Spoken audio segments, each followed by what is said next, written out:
दुर्ग जिले में स्कूल के पास संचालित हो रहे ईंट भट्टा स्कूली बच्चों की जान का दुश्मन बना हुआ है।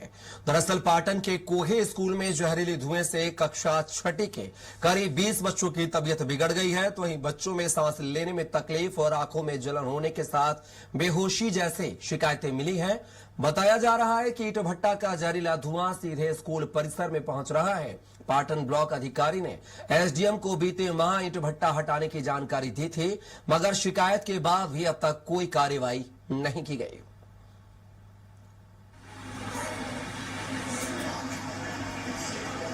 और ऐसी खबर पर ज्यादा जानकारी के साथ सहयोगी आशीष तिवारी फोन लाइन पर जुड़ गए हैं।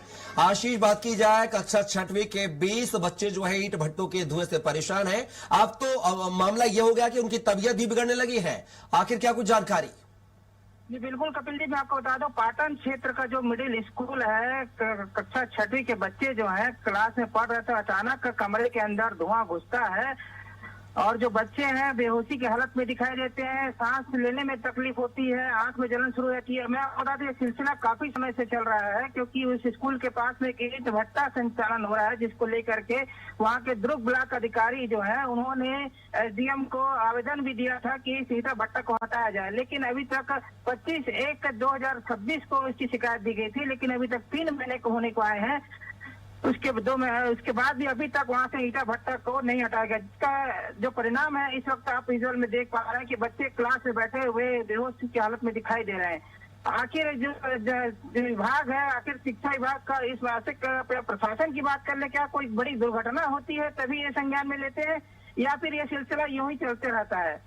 अब अभी तो हमने इस मामले में जब पाटन एसडीएम से बात की तो उन्होंने कहा है कि 2 दिन के अंदर वहां से ईंट भट्टा हट जाएगा। तो पहले क्यों नहीं हटाया गया? बिल्कुल, बच्चों की जान को लेकर के ये मानेंगे कि कोई बच्चे खत्म होंगे तो बड़ी दुर्घटना होगी, तभी प्रशासन जागेगा। बिल्कुल आशीष, कहीं ना कहीं लापरवाही जरूर है, क्योंकि धुएं से अगर कमरे में धुआं जाता है तो घुटन होती है और घुटन से कभी कभी कार्बन डाइऑक्साइड बन जाता है, जिससे बच्चों की मौत हो जाती है। लेकिन अब देखना होगा, एसडीएम साहब ने 2 दिन का समय दिया। आप देखना होगा कि 2 दिन के बाद क्या ईंट भट्टा यहाँ पर संचालित हो रहा है, उसको हटाने में कामयाब होगा प्रशासन या नहीं। फिलहाल की तमाम जानकारी को साझा करने के लिए आपका बहुत बहुत शुक्रिया आशीष।